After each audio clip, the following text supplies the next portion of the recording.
소설 들려주는 여자. 구독, 좋아요, 알림 설정, 클릭, 클릭. 안녕하세요. 소들녀입니다.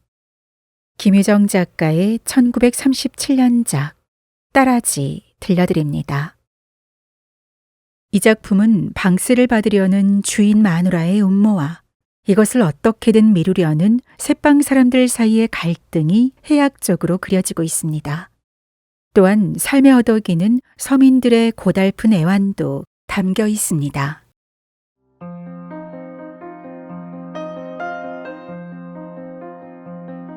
딸아지, 김유정.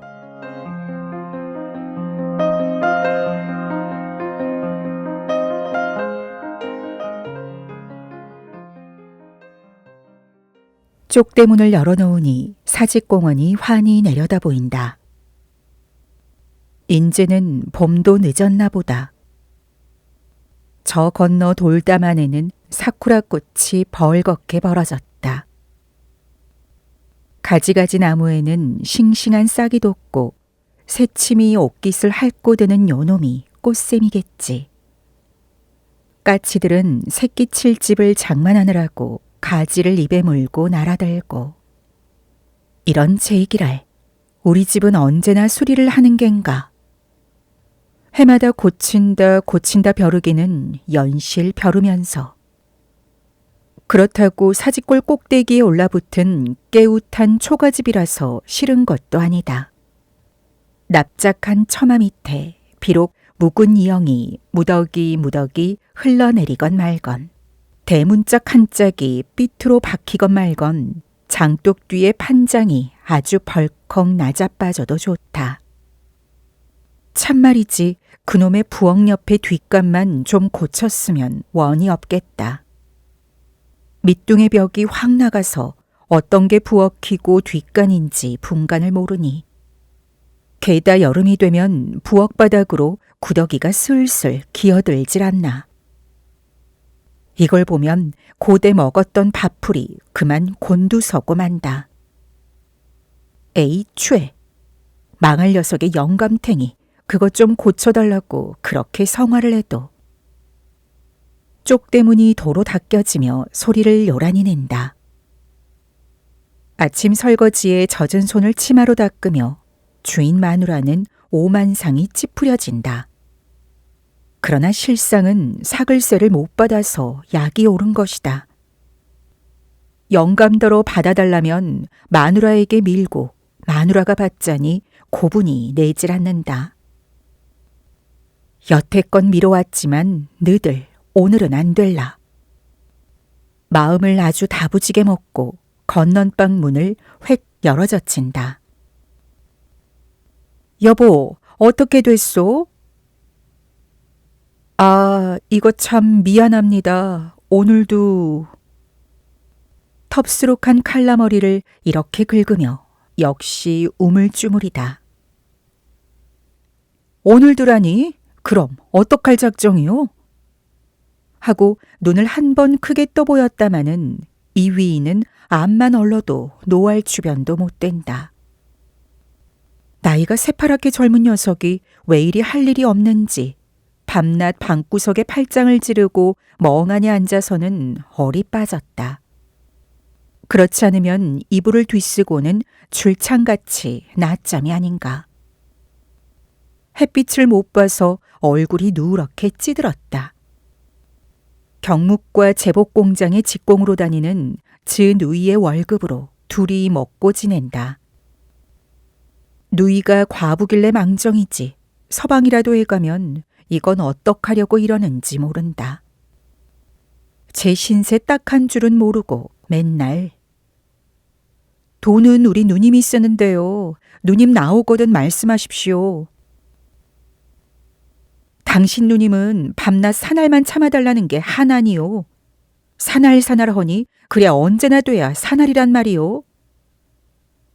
미안스럽습니다. 그러나 이번엔 사나루에 꼭 드리겠습니다. 이왕 참아주시던 길이니. 글쎄 언제가 사날이란 말이요. 하고 주름 잡힌 이맛살에 화가 다시 치밀지 않을 수가 없다.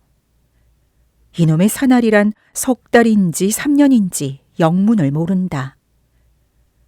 그러나 저쪽도 쾌쾌히 들이덤벼야 말하기가 좋을 텐데 올가망으로 한풀 꺾이어 들어오면은 더 짓거릴 맛도 없는 것이다. 돈도 다 실소. 오늘은 방을 내주. 그는 말 한마디 또렷이 남기고 방문을 탁 닫아버렸다. 그리고 서너 발 뚜덜거리며 물러서자 다시 가서 문을 열어잡고 오늘 우리 조카가 이리 온다니까 어차피 방은 있어야 하겠소. 장독 옆으로 빠진 수채를 건너서면 바로 아랫방이다. 본시는 광이었으나 새방 넣으려고 싱둥벙둥 방을 들인 것이다. 흑칠한 곳도 위채보다는 아직 성하고 신문지로 처덕이었을 망정 제법 벽도 번듯하다. 비바람이 들이치어 누렇게 들뜬 미닫이였다. 살며시 열고 노려보니 망할 노랑통이가 여전히 이불을 쓰고 끙끙 누웠다. 노란 낯짝이 광대뼈가 툭 붉어진 게 어제만도 더 못한 것 같다. 어쩌자고 저걸 들였는지. 제 생각을 해도 속알지는 없었다.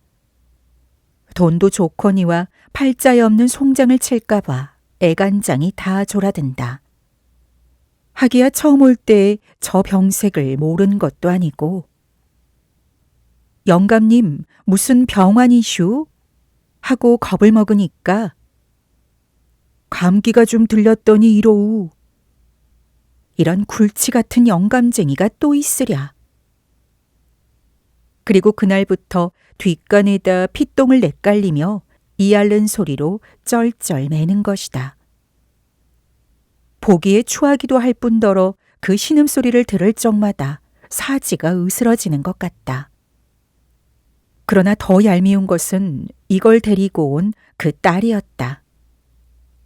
버스걸 다니니까 아마 거짓말이 심한 모양이다. 부족증이라고 한마디만 했으면 속이나 시원할걸. 여태도 감기가 쇠서 그렇다고 빠득빠득 우긴다. 방을 안 줄까봐 속인 그 행실을 생각하면 곧 눈에 불이 올라서 영감님, 오늘은 방셀 주셔야지요.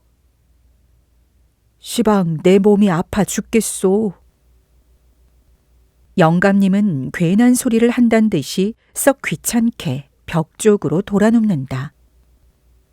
그리고 어그머니 끙 움츠러드는 소리를 친다. 시방 내 몸이 아파 죽겠소.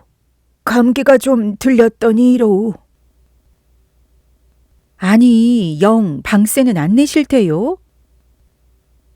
하고 소리를 빽 지르지 않을래야 않을 수 없다.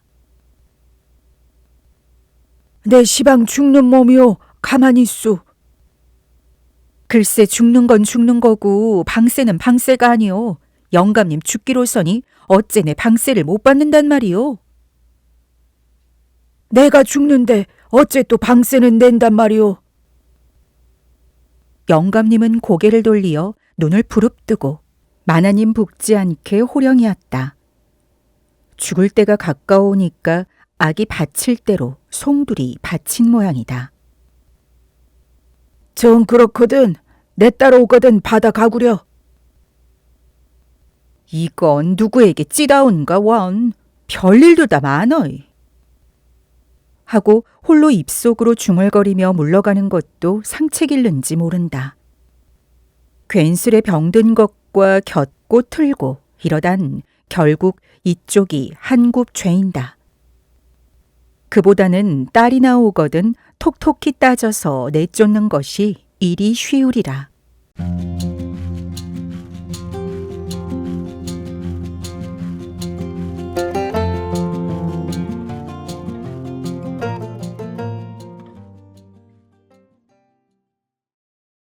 그 옆으로 좀 사이를 두고 나란히 붙은 미닫이가 또 하나 있다.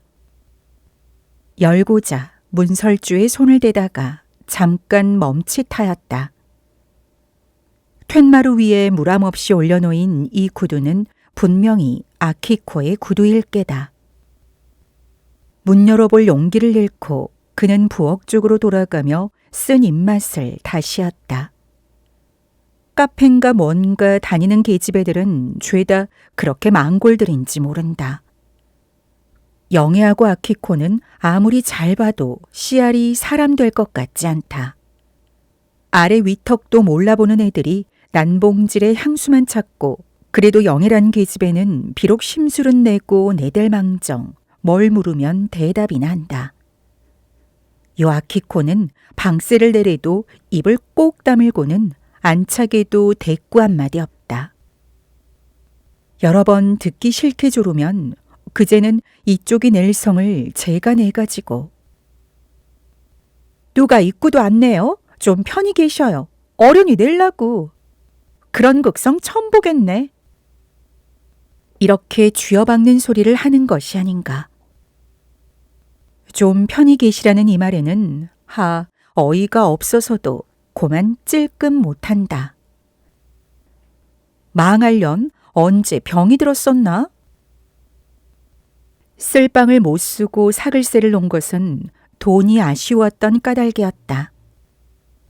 두 영감 마누라가 산다고 호젓해서 동무로 모은 것도 아니다. 그런데 팔자가 사나운 지 모두 우거지상, 노랑퉁이, 말괄량이 이런 몹쓸 것들 뿐이다. 이 망할 것들이 방세를 내는 셈도 아니오. 그렇다고 아주 안 내는 것도 아니다. 한 달치를 비록 석 달에 별러 내는 한이 있더라도 영 내는 건 내는 거였다. 지들끼리 짝이나 한 듯이 80전, 70전 1원 요렇게 짤끔짤끔 거리고 만다. 오늘은 크게 얼를 줄 알았더니 하고 보니까 역시 어저께나 다름이 없다. 방의 세간을 마루로 내놔가며 새를 들인 보람이 무엇인지. 그는 마루 끝에 걸터 앉아서 화풀이로 담배 한 대를 피워문다. 그러나 아무리 생각해도 내 방 빌리고 내가 말 못하는 것은 병신스러운 것임에 틀림이 없다. 담뱃대를 마루에 내던지고 약을 좀 올려가지고 다시 아래채로 내려간다. 기세 좋게 방문이 획 열렸다. 아키코 이봐, 자? 아키코는 내 활개를 벌리고 아키코답게 무사태평히 코를 골아 올린다. 젖퉁이를 풀어헤친 채 부끄럼 없고 두 다리는 이불산 위로 번쩍 들어올렸다. 담배 연기 가득 찬 방 안에는 분내가 획 끼치고 이봐 아키코, 자? 이번에는 대문 밖에서도 잘 들릴 만큼 목청을 돋았다. 그러나 생시에도 대답 없는 아키코가 꿈속에서 대답할 리 없음을 알았다. 그저 겨우 입속으로 망할 그 집에도 가랑머리를 쩍 벌리고 저게 원. 미닫이가 딱 닦여지는 서슬에 문틀 위에 안약병이 떨어진다. 그제 아키코는 조심히 눈을 떠보고 일어나 앉았다. 망할년 저보고 누가 보랬나? 하고 한 옆에 놓인 선꼬울을 집어든다. 어젯밤 잠을 설친 바람에 얼굴이 부석부석하였다. 관련에 불이 붙는다. 그는 천장을 향하여 연기를 내뿜으며 가만히 바라본다. 연기는 고리가 되어 한 둘레 두 둘레 새어나온다. 고놈을 하나씩 손가락으로 꼭 찔러서 터치고 터치고. 아까부터 영애를 기다렸으나 오정이 가까워도 오질 않는다. 단성사일 갔는지 창경원을 갔는지.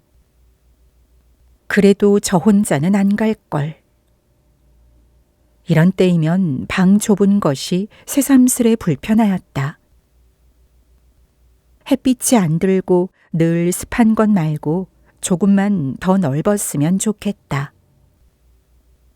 영애나 아키코나 둘 중에 누가 밤에 손님이 있으면 하나는 나가 잘 수밖에 없다. 둘이 자도 어깨가 맞부딪는데 그런데 셋이 자기에는 너무 창피하였다. 나가서 자면 숙박료는 50전씩 받기로 하였으니까 못 잘 것도 아니다마는 그 다음날 밝은 낮에 여기까지 허덕허덕 찾아오는 것이 어째 좀 어색한 일이었다. 어제도 카페에서 나오다가 골목에서 영애를 꾹 찌르고 얘, 너 오늘 어디서 자고 오너라? 하고 귓속말을 하니까 또, 얘, 너는 좋구나. 좋긴 뭐가 좋아? 얘도. 아키코는 좀 수줍은 생각이 들어 쭈뼛쭈뼛 그 손에 돈 80전을 쥐어주었다. 여느 때 같으면 50전이지만 그만치 미안하였다마는 영애는 지루퉁한 낯으로 돈을 받아 넣으며 또 하는 소리가 얘, 이젠 종로 근처로 우리 큰 방을 얻어오자. 그래, 가만히 있어. 잘 가거라. 그리고 내일 일찍 와. 하고 남 인사하는 데는 대답 없고 나만 밤낮 나와 자는구나. 이것은 필시 아키코에게 엿먹는 조롱이겠지. 망하래도 저더러 누가 뚱뚱하고 못생기게 나랬나? 이렇게 삐지게 하지만 영애가 설마 아키코에게 삐지거나 엿먹지는 않았으리라. 아키코는 베개로 허리를 펴며 팔뚝시계를 다시 본다. 오정하고 15분 또 3분. 영애가 올 때가 되었는데 망할 거 누가 채갔나? 기지개를 한 번 누리고 드러누우며 미닫이깨로 고개를 가져간다. 문 아랫도리에 손가락 하나 드나들 만한 구멍이 뚫리었다. 주인 마누라가 그제야 좀 화가 식었는지 안방으로 휘젓고 들어가는 치맛꼬리가 보인다. 그리고 마루 뒤주위에는 언제 꺾어다 놓았는지 정종병에 엉성이 뻗은 꽃가지. 붉게 핀 것은 복숭아 꽃을 깨고 노랗게 척척 늘어진 저건 개나리다.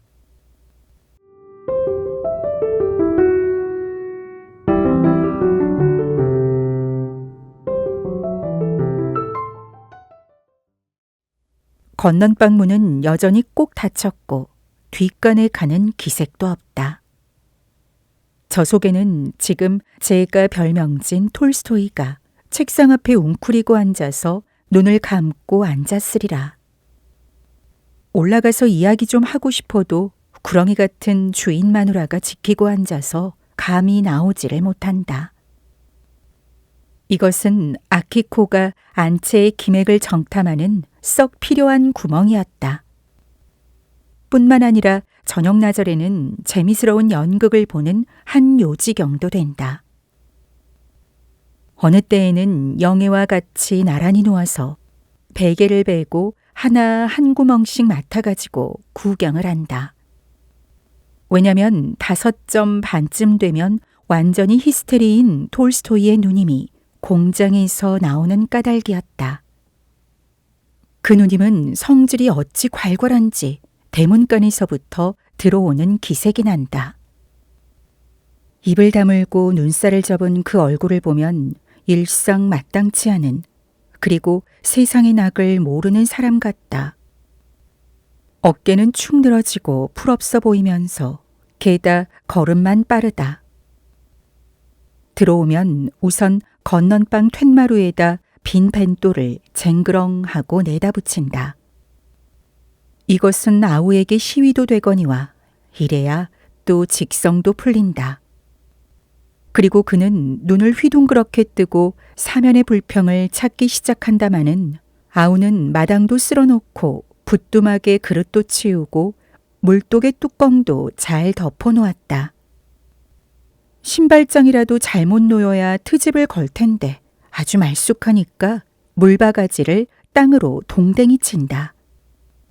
이렇게 불평을 찾다가 불평이 없어도 또한 불평이었다. 마당을 쓸면 잘 쓸든지 그릇에다 흙칠을 온통 해놨으니 이게 다 뭐냐? 끝이 꼬부라진 그 책망. 아우는 속에서 끽소리 없다. 밥을 얻어먹으면 밥값을 해야지. 늘 부처님같이 방구석에 꽉 앉았기만 하면 고만이냐? 이것이 하루 몇 번씩 귀 아프게 듣는 인사였다. 눈을 흡뜨고 서서 문 닫힌 건넌방을 향하여 퍼붓는 포악이었다. 그런 때이면 야윈목에 굵은 핏대가 불끈 솟고 구부정한 허리로 개거품까지 흐른다. 그러나 이건 보통 때의 말이다. 어쩌다 공장에서 뒤를 늦게 본다고 감독에게 쥐어 박히거나 혹은 재봉침에 엄지손톱을 박아서 반쯤 죽어오는 적도 있다. 그러면 가뜩이나 급한 그 행동이 더 부리야 한다. 손에 잡히는 대로 그릇을 내던져 깨치며 왜 내가 이 고생을 해가며 널 먹이니? 응, 이놈아. 헐없이 미친 사람이 된다. 아우는 그래도 귀가 먹은 듯이 잠자코 앉았다. 누님은 혼자 서서 제 몸을 들볶다가 나중에는 울음이 탁 터진다. 공장살이에 받는 서름을 모두 아우의 탓으로 돌린다.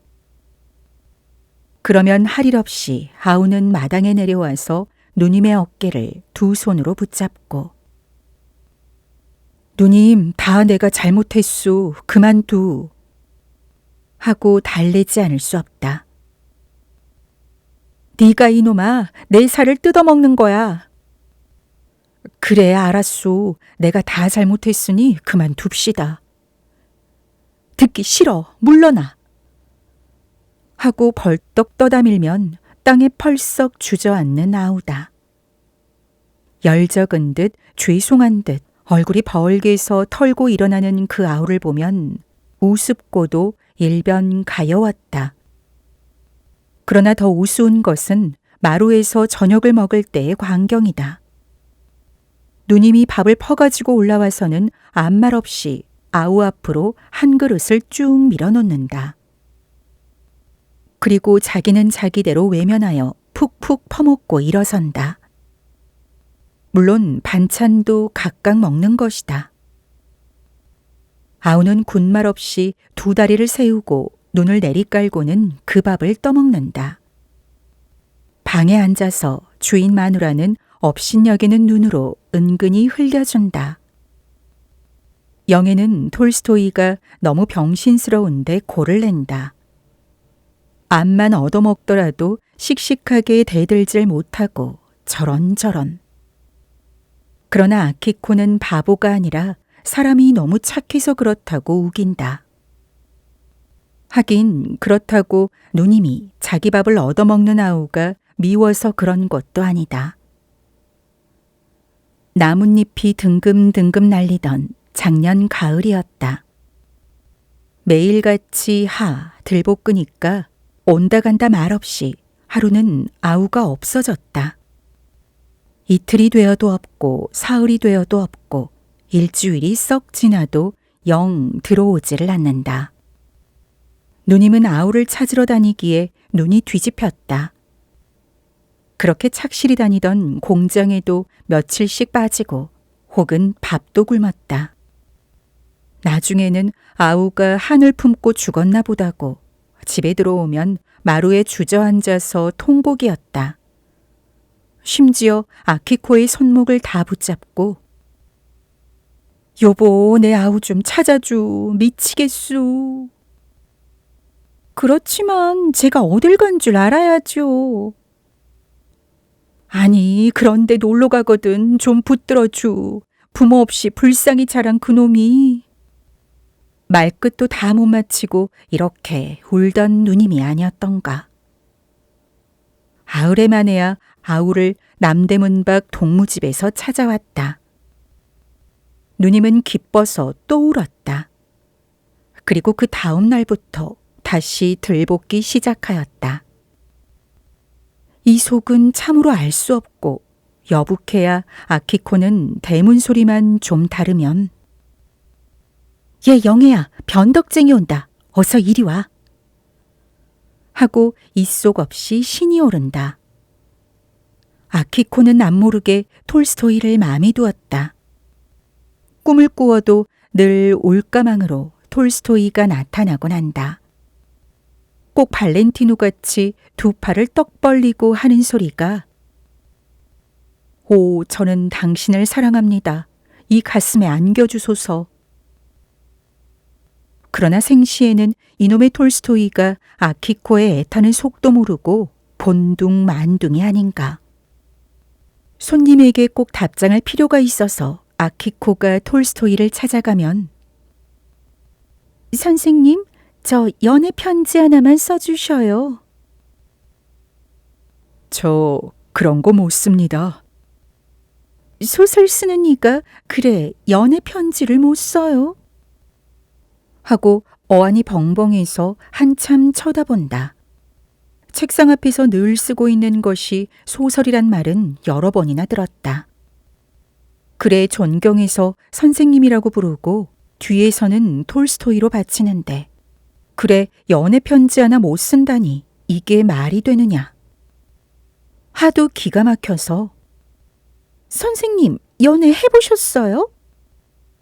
하면 무안당한 계집애처럼 그만 얼굴이 벌게진다. 저 그런 거 모릅니다. 아키코는 톨스토이가 저한테 흥미를 안 갖는 걸 알고 좀 셀쭉하였다.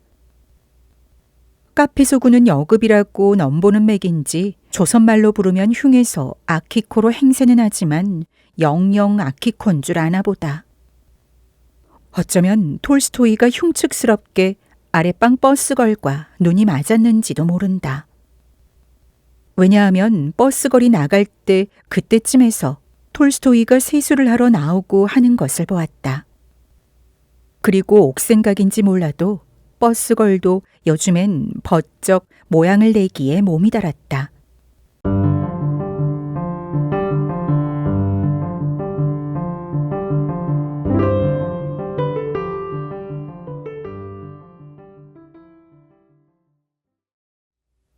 며칠 전에 버스걸이 거울과 가위를 손에 들고 아키코의 방을 찾아왔다. 언니, 나 이 머리 좀 잘라줘. 건 왜 자르려고 그래? 그냥 두지. 날마다 머리 빗기가 귀찮아서 그래. 하고 좀 거북한 표정을 하더니 난 언니 머리가 좋아, 뭉툭한 게. 웃음으로 겨우 버무린다. 하 졸음으로 아키코도 그 좋은 머리를 아니 자를 수 없다. 가위에 힘을 주어 그 중턱을 툭 끊었다.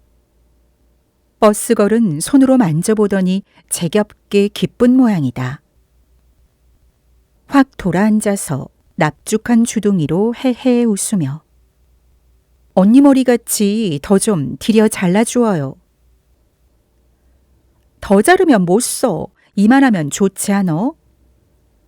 대고 졸랐으나 아키코는 머리를 버려놓을까봐 더 응칠 않았다. 여기에 성이 바르르 나서 버스걸은 제 방으로 가서는 제 손으로 더 몽총이 잘라버렸다.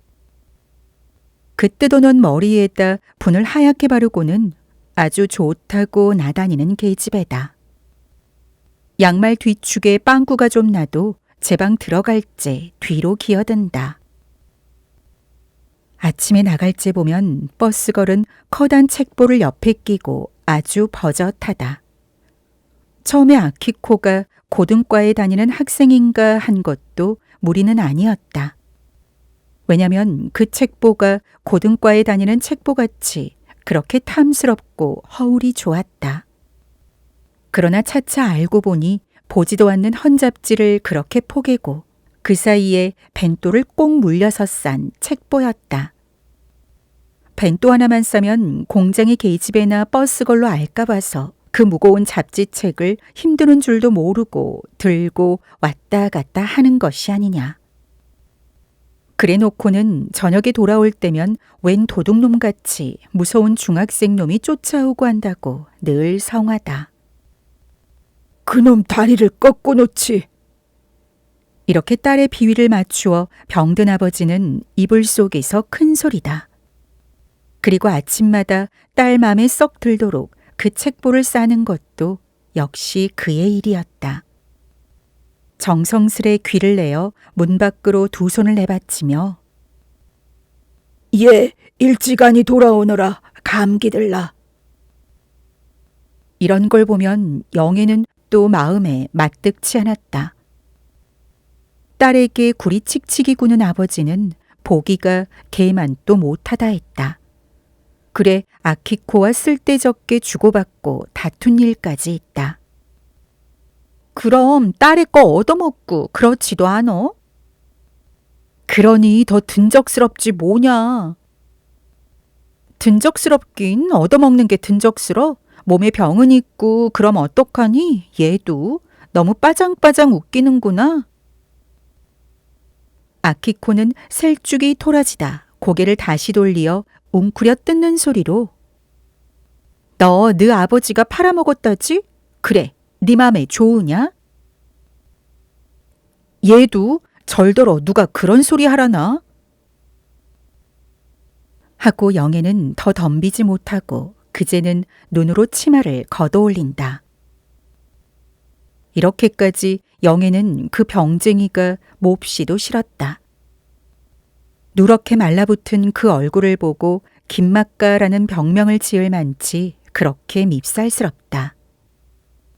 왜냐면 어느 날 김막가가 영애를 방해하였다. 그날은 어쩐 일인지 김막가가 초저녁부터 딸과 싸운 모양이었다. 새로 2점쯤에서 영애가 들어오니까 둘이 소곤소곤하고 싸우는 맥이다. 가뜩이나 엄살을 부리는 데다 더 흉측을 떨며 어이쿠 어이쿠 하나님 맙시사. 그렇지 않으면 하나님 날 잡아가지 왜 이리 남겨두슈. 아래 위칸을 흙벽으로 막았으면 좋을걸. 얇은 빈지를 들이고 종이로 발랐다. 위칸에서 부시럭 소리만 나도 아래 칸까지 그대로 흘러든다. 그 벽에다 머리를 쾅쾅 부딪히며 어이구 이놈의 팔자도. 객간에는 딸 앞에서 죽는다고 결기를 이는 꼴이다. 그러면 딸은 표독스러운 음성으로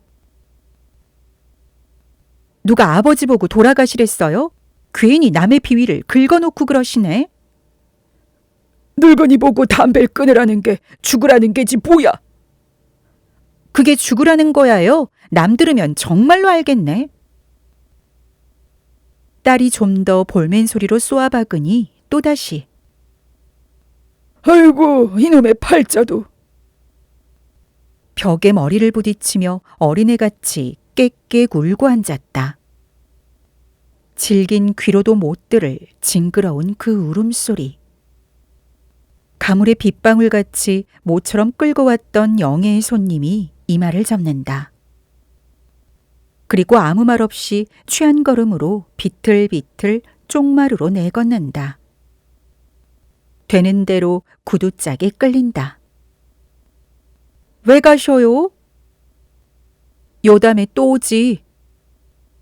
여보셔요. 이 밤중에 어딜 간다고 그러셔요. 하고 대문간서 그 양복을 잡아챈다. 마는 허황한 손이 올라와 툭툭 털어버리고 요담 또 오지. 그리고 천변을 끼고 비틀거리는 술 취한 걸음이다. 영애는 눈에 독이 잔뜩 올라서 한 전등이 둘 셋씩 보인다. 빈 방 안에 홀로 누워서 입속으로 김막가를 악담을 하며 눈물이 핑 돈다.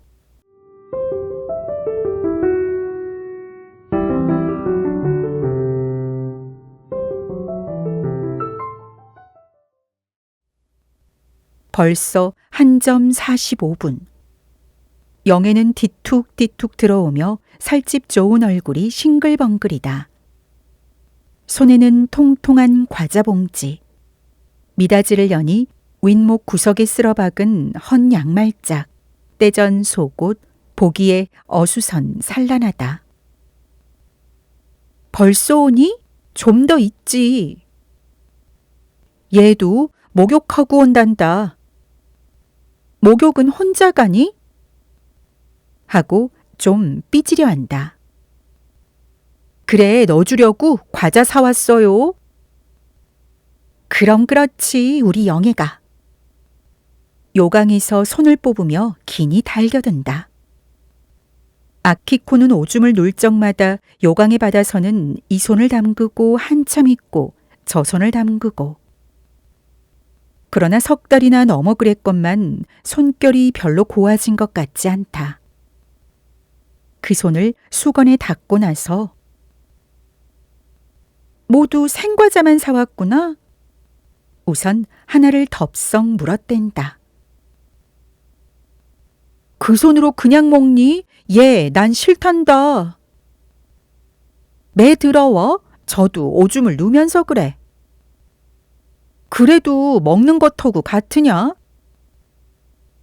하지만 영애는 아키코보다 마음이 훨씬 누갔다. 더 화내지 않고 그런 양으로 앉아서 같이 집어먹는다. 그의 마음에는 아키코의 생활이 몹시 부러웠다. 여러 손님의 사랑에 고이며 예쁜 얼굴을 자랑하는 아키코. 영애 자신도 꼭 껴안아주고 싶은 아담스러운 그런 얼굴이다. 그인 언제 갔니? 새벽녘에 내뺐단다. 아주 숯배기야. 넌 참 좋겠다. 나도 연애 좀 해봤으면. 허려무나 누가 허지 말라니? 아니, 너 같은 연애 싫어. 정신으로만 허는 연애 말이지. 하고 어딘가 좀 뒤둥그러진 소리. 오, 보고만 속 태우는 연애 말이지? 하긴 했으나 아키코는 어쩐지 영애에게 너무 심하게 한 듯 싶었다. 가뜩이나 제 몸 못난 것을 은근히 슬퍼하는 애를. 예, 별소리 말아요. 연애도 몇 번 해보면 다 시들해지는 걸 모르니? 난 일상 맘 편히 혼자 지내는 네가 부럽더라. 하고 슬그머니 한 번 문질러주면 내가 부러워. 얘도 괜히 저러지. 영애는 이렇게 부인은 하면서도 벙싯하고 짜장 우월감을 느껴보려 한다. 영애도 한때에는 주체궂은 살을 말리고자 아편도 먹어봤다. 남의 말대로 듬뿍 먹었다가 꼬박이 이틀 동안을 일어나지도 못하고 고생하던 생각을 하면 시방도 등어리가 선뜻하다. 그러나 영애에게도 어쩌다 엽서가 오는 것은 참 신통한 일이라 안 할 수 없다. 또 뭐 뒤져갔니? 하고 영애는 의심이 나서 제 경대 서랍을 뒤져본다. 과연 며칠 전 어떤 전문학교 학생에게서 받은 끔찍이 귀한 연애 편지가 또 없어졌다. 사내들은 어째서 남의 계집의 세간을 뒤져가기 좋아하는지 그 심사는 참으로 알 수 없고. 또 집어갔구나. 이럼 난 모른단다. 영애는 고만 울상이 된다. 뭐? 편지 말이야. 무슨 편지를? 왜 요전에 받은 그 연애 편지 말이야. 저런 그 망할 자식이 그건 못하러 집어가. 난 통이 보돌 못했는데. 수줍은 척하더니 아주 숭악한 자식이로군. 아키코는 가는 눈썹을 더욱이 잰다. 그리고 무색한 듯 영애의 눈치만 한참 바라보더니 네, 톨스토이 보고 하나 써달라마. 그럼 이담 연애편지 쓸 때 그거 보고 쓰면 고만 아냐? 하고 곱게 달랜다. 그러나 과연 톨스토이가 하나 써줄는지 그것도 의문이다. 영애가 벌써 전부터 여기를 떠나자고 졸라도 좀 하고 망설이고 있는 아키코. 그런 성의를 모르고 톨스토이는 아키코를 보아도 늘 한량으로 대단치 않게 지나간다. 그렇다고 한때는 버스 거리에 마음을 두었나 하고 의심을 해봤으나 실상은 그런 것도 아닐 것이다. 낮에 사직동 공원으로 올라가면 아키코는 가끔 톨스토이를 만난다. 굵은 소나무 줄기에 등을 비겨대고 먼 하늘만 정신없이 바라보고 섰는 톨스토이다. 아키코가 그 앞을 지나가도 못 본 척하고 들떠보도 않는다. 약이 올라서 속으로 망할 자식 하고 욕도 하여 본다. 그러나 나중 알고 보면 못 본 척이 아니라 사실 눈 뜨고 못 보는 것이다. 그렇게 등신같이 한눈을 팔고 섰는 톨스토이다. 이걸 보면 아키코는 여자 고보를 중도에 퇴학하던 저의 과거를 연상하고 가엾은 생각이 든다. 누님에게 얻어먹고 저러고 있는 것이 오죽 고생이랴. 그리고 학교 때 수신 선생이 이야기하던 착하고 바보 같다던 그 톨스토이가 과연 저런 건지 하고 객적은 조바심도 든다. 아키코는 기침을 캑하고 그 앞으로 다가선다. 눈을 깜박깜박하며 선생님, 뭘 그렇게 생각하셔요? 하고 불쌍한 낯을 하면 아니요. 하고 어색한 듯이 어물어물하고 만다. 그렇게 섰지 마시고 좀 운동을 해보셔요. 하도 딱하여 아키코는 이렇게 권고도 하여 본다.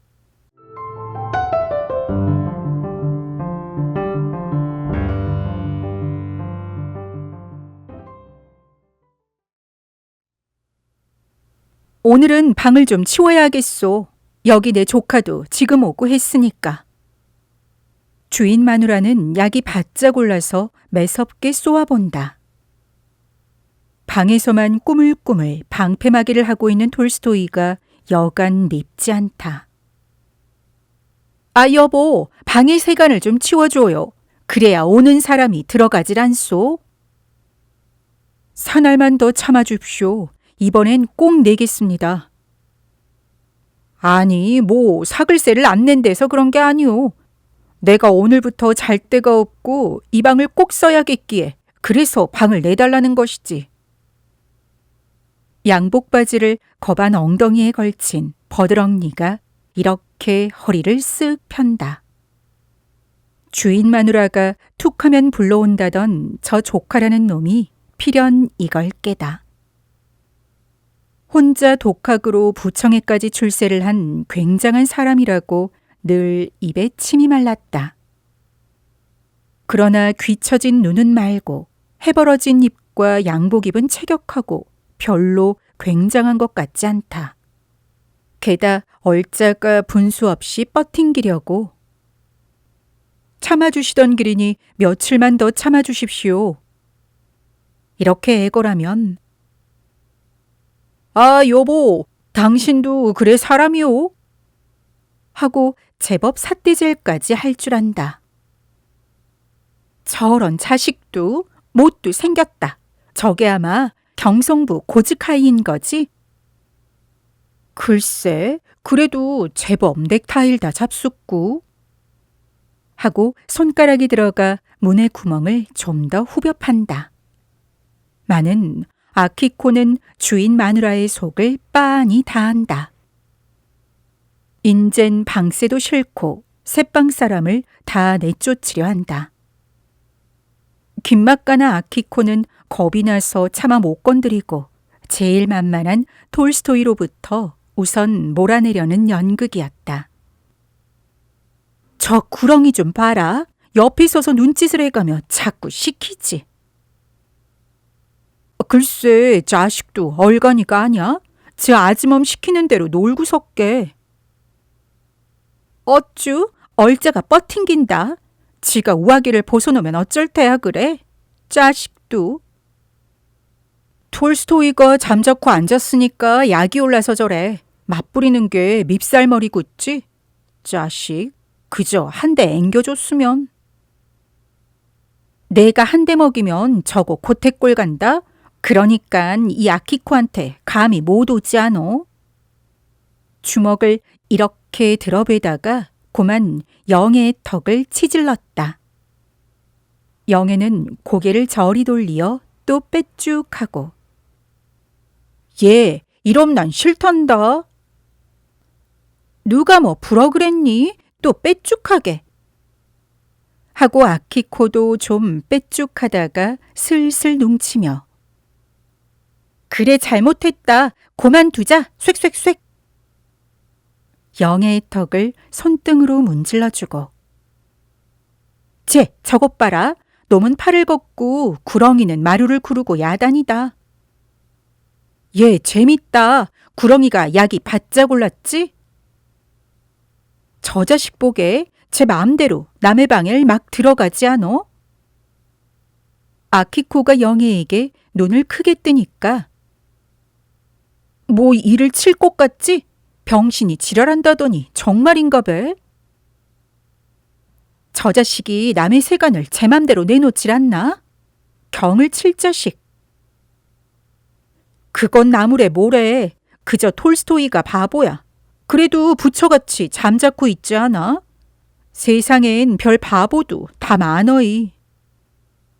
아키코는 그건 들은 채도 안 하고 대뜸 일어선다. 미닫이가 열리자 우람스러운 걸음. 한숨에 툇마루로 올라서며 볼멘 소리다. 아니 여보슈, 남의 세간을 그래 마음대로 내놓는 법이 있소? 당신이 웬 챙견이오? 얼짜는 톨스토이의 책상을 들고 나오다 방문턱에 우뚝 멈춘다. 눈을 휘둥그렇게 뜨고 주저주저하는 양이 대담한 아키코에 저기 놀란 모양. 오늘부터 내가 여기서 자야 할 테니까 그래서 방을 치는데. 얼짜는 주변성 없는 말로 이렇게 굴다가 당신 마음대로 방은 치는 거요? 그럼 내 방 내 맘대로 치지 뉘게 물어본단 말이유. 하고 제법 을딱딱이긴 했으나 뒷갈망은 구렁이에게 눈짓을 슬슬한다. 그렇지. 내 방 내가 치는데 누가 뭐 하러 있나? 당신 마음대로는 안 되우. 그 책상 도로 저리 갖다 놓우. 사글세를 내란다든지 하는 게 옳지. 등을 밀어 내쫓는 경우가 어디 있단 말이오. 아니 아키코는 제 거나 낼 생각하지 웬 걱정이야. 저리 비켜서. 구렁이는 문을 막고 섰는 아키코의 팔을 잡아당긴다. 여편네는 찍소리 없이 눌려왔지만 오늘은 얼짜를 잔뜩 믿는 모양이다. 이걸 보고 옆에 섰던 영애가 또 안이 꼬워서 제 꼬라니? 누구 보고 저야? 이 늙은이가 눈깔 뼈나? 하고 그 팔을 뒤로 확 잡아챈다. 늙은 구렁이와 영애는 몸 중량의 비례가 안 된다. 제풀에 비틀비틀 돌더니 벽에가 쿵 하고 쓰러진다. 그러나 눈을 감고 턱이 떨리는 아이고 소리는 엄살이다. 얼짜가 문턱에 책상을 떨구더니 용감히 획 넘어 나온다. 아키코는 저 자식이 달맞이에 흉내를 내는구나 할 동안도 없이 영애의 뺨이 짤꺽. 이년아, 늙은이를 쳐? 이 자식 보래. 누구 뺨을 때려? 아키코는 악을 지르며 그 혁대를 뒤로 잡아 낚아챈다. 마루 위에 놓였던 다듬이 돌에 걸리어 얼짜는 엉덩방아가 쿵 하고 잡은 참 날아드는 숯보니는 도골은 영애의 분풀이다. 그러자 또 아랫방 문이 확 열리고 지팡이가 김막가를 끌고 나온다. 이 자식이 웬 자식인데 남의 계집에 뺨을 때려. 원 이런 망하다 판이 날 자식이 눈에 아무것도 보이질 않나. 세상이 망한다 망한다 한데도만 이런 자식은. 김막가는 뜰에서부터 사방이 들으라고 왓짝 떠들며 올라온다.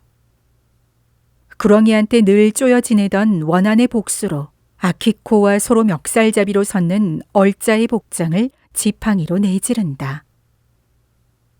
이런 옌병을 하다 땀통이 끊어질 자식이 있나? 그와 동시에 김막가는 검불같이 뒤로 벌렁 낮아빠졌다. 내댔던 지팡이가 도로 물러오며 바짝 마른 허구리를 쳤던 것이다. 개신개신 몸을 이르집으며 김막가는 9, 10월 설이 맞은 독사가 된다.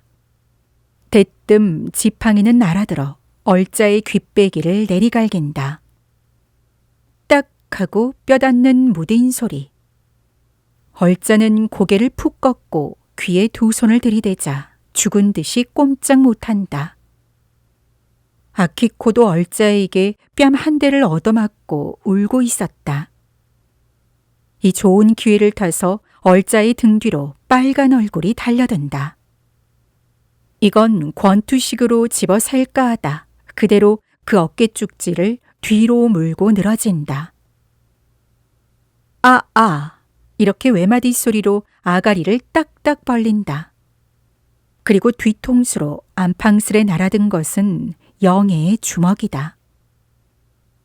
톨스토이는 모두가 미안쩍고 따라 제풀에 지질려서 어쩔 줄을 모른다. 옆에서 눈을 흘기는 영애도 모르고. 놓으세요. 그만 놓으세요. 어떡합니까? 하며 아키코의 등을 두 손으로 흔든다. 구렁이도 벌벌 떨어가며 인연이 사람을 뜯어먹을 텐가? 안 노니? 이거 안 놔? 아키코를 대고 잡아당기며 얼른다. 그러나 잡아당기면 당길수록 얼자는 소리를 더 지른다. 이러다간 일만 더 크게 벌어질 걸 알고 구렁이는 간이 고만 달룽한다. 이 사품에 안방 미닫이는 설죽이 부러지고 뒤주 위에 얹었던 대접이 둘이나 떨어져 깨졌다. 잔뜩 믿었던 조카는 저렇게 죽게 되고 이러단 방은커녕 사람을 잡겠다 생각하고 그는 온몸이 덜덜 떨리었다. 게다 모질게 내려치는 김막가의 지팡이. 구렁이는 불이 나게 대문 밖으로 나왔다. 골목길을 내려오며 뒤에 날리는 치맛자락에 바람이 났다.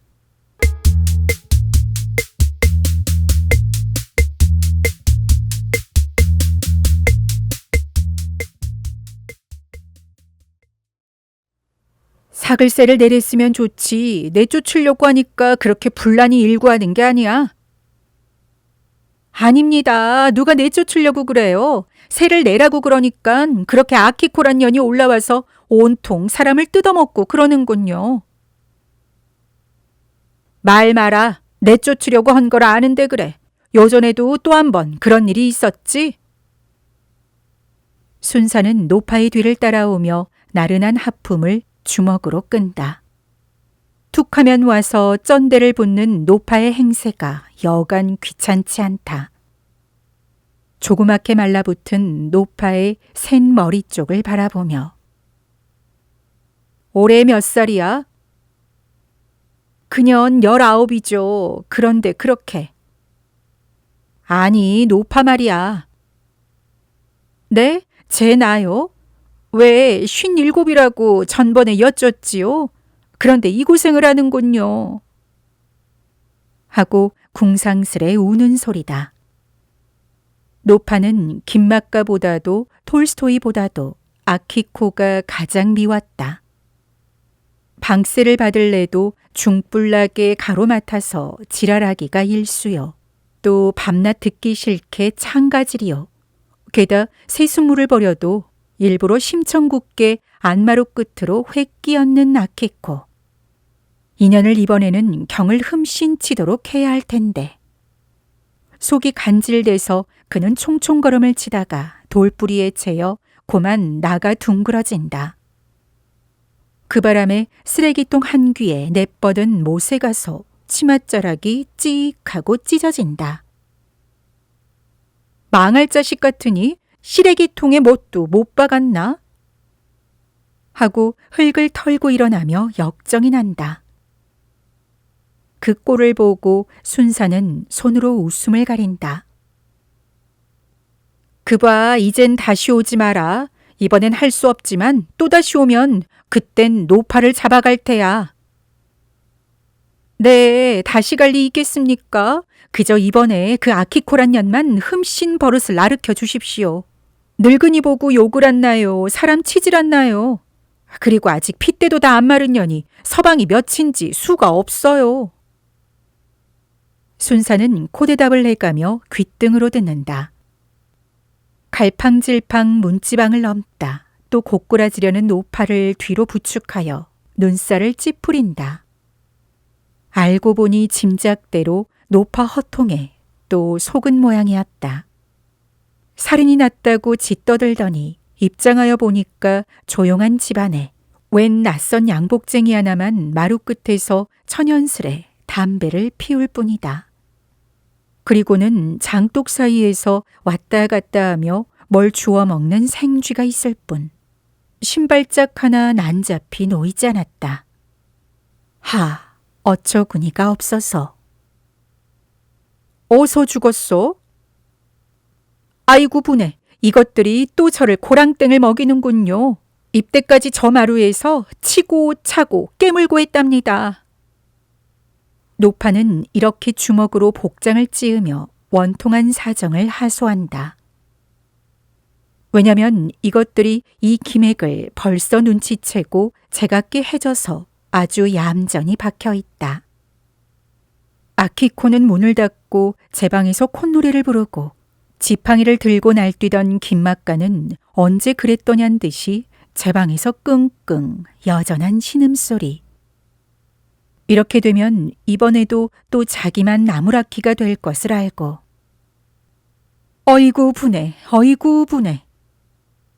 주먹으로 복장을 연방 두들기다 조카를 보고 얘, 넌 어떻게 돼서 이렇게 혼자 앉았니? 뭘 어떻게 돼야 되긴. 하고 눈을 지릅뜨는 그 대답은 썩 퉁명스럽고 겁세다. 이런 화중으로 끌고 온 아지매미 몹시도 밉고 원망스러운 눈치가 아닌가. 이걸 보면 경은 무던히 치고 난 놈이다. 어이구 분해, 너 꺼정 이러니? 뭘 분해, 이 망할 거사. 순사는 소리를 빽 지르고 도로 돌아서려 한다. 날이 저 좀 보세요. 문 부서진 것하고 대접 깨진 걸 보셔도 알지 않아요? 어떤 조카가 죽었어 그래? 이것이 그렇게 죽도록 경을 치고도 바보가 돼서 이래요. 바보면 죽어도 사나? 하고 순사는 고개를 디밀어 마룻개를 살펴보니 따는 그릇은 깨지고 문은 부서졌다. 능글맞은 노파가 일부러 그런 줄은 아나 그렇다고 책임상 그냥 가기도 어렵다. 퍽도 극성스러운 늙은이라 생각하고 누가 그랬어 그래? 저 아키코가 혼자 그랬어요. 아키코, 파출소까지 같이 가. 네, 그러세요. 하도 여러 번 겪는 일이라 이제는 아주 익숙하다. 저고리를 갈아입으며 웃는 얼굴로 내려온다. 그러나 순사를 따라 대문을 나설 적에는 고개를 모로 돌리어 구렁이에게 몹시 눈총을 준다. 순사는 아키코를 데리고 느른한 걸음으로 골목을 꼽든다.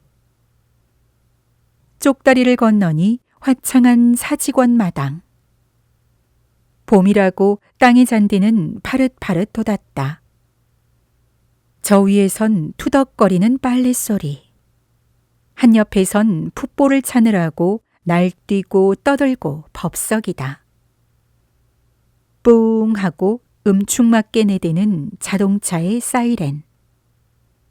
남치마의 연분홍 조고리가 버젓이 활을 들고 나온다. 그리고 키 훌쩍 큰 놈팡이는 돈지갑을 내든다. 너 왜 또 말썽이냐?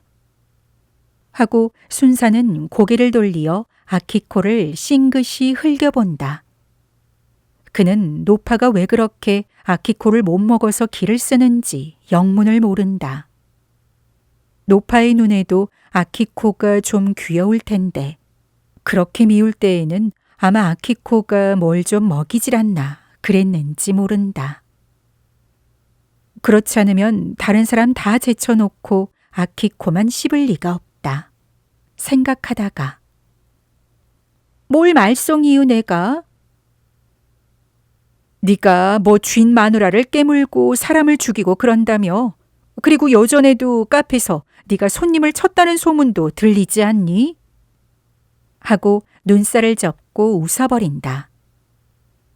얼굴 똑똑한 것이 아주 할 수 없는 계집애라고 돌릴 수밖에 없다. 난 그런 거 몰루? 아키코는 땅에 침을 탁 뱉고 아주 천연스레 대답한다.